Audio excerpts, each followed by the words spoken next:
Hello दोस्तों, आज की कहानी है पति पत्नी की भावनात्मक कहानी। ये कहानी है एक गरीब लड़के की और उसकी पत्नी की।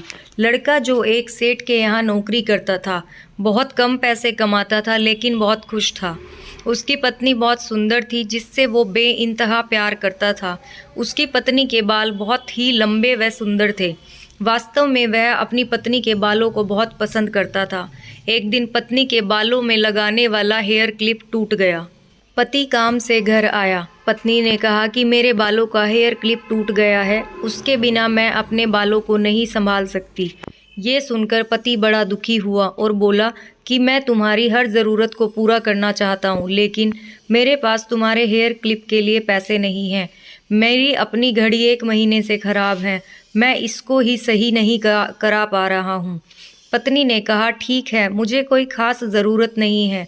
अगले दिन पति काम पर जा रहा था, लेकिन उसके मन में वही बात चल रही थी कि मेरी पत्नी ने पहली बार मुझसे किसी चीज़ को कहा था, लेकिन मैं उसको भी पूरा नहीं कर पाया। फिर उसका ध्यान अपनी खराब पड़ी घड़ी पर गया और उसे घड़ी सुधारने वाली दुकान पर जाकर कुछ रुपयों में बेच दी। घड़ी खराब थी इसलिए कुछ ज़्यादा रुपयों की नहीं गई, लेकिन जितने रुपए का क्लिप आता है उतने रुपए मिल गए थे।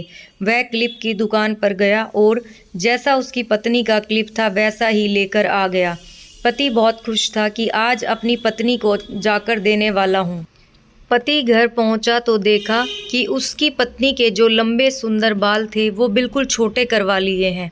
पति ने ये सब देखकर पत्नी से कहा कि ये इतने छोटे बाल क्यों करा लिए, मैं तुम्हारे लिए नया क्लिप लेकर आया हूँ।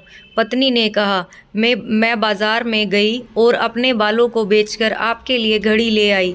ये सुनकर दोनों की आंखों में आंसू आ गए और दोनों गले लगकर रोने लगे। ये छोटी सी कहानी हमें सिखाती है कि कोई भी कार्य हो, अगर हम उसे पूरे मन से करते हैं तो वो ज़रूर पूरा होता है। हम जब भी किसी कार्य को अपने पूरे मन से नहीं करते तो वो ठीक से नहीं हो पाता। धन्यवाद। तो दोस्तों, इसी तरह आप भी जो अपना काम करें उसको पूरे मन से करें। अगर वीडियो आपको अच्छा लगा हो तो उसे लाइक और चैनल को सब्सक्राइब कर दें और बेल बटन को प्रेस करना ना भूलें ताकि मेरी आने वाली सभी वीडियोज़ का नोटिफिकेशन आपको सबसे पहले मिल सके।